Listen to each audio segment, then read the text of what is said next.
kilo nito ngayon? 300 yata. Oo, 1 kilo nito.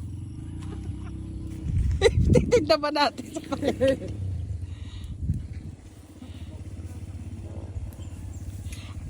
Eh talagang ganun.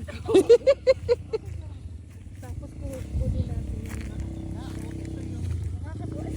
Sa mo bitas yung malaking ano. Dahil picture kami. Ay, yung panigang ba? Ate? Hindi ituturo yata sa'yo. Baka hindi ituturo sa'yo. ano na. Ayun. Baka kami panigang sila doon sa rep nila kinuha. Yun ang binigay. Nung ano, nung Yan ang pantanin. panigang. Ano to? Bataw po to, di ba? Ano po ba to? Ano ba to? Siling ano? Hindi, ito, itong sana to.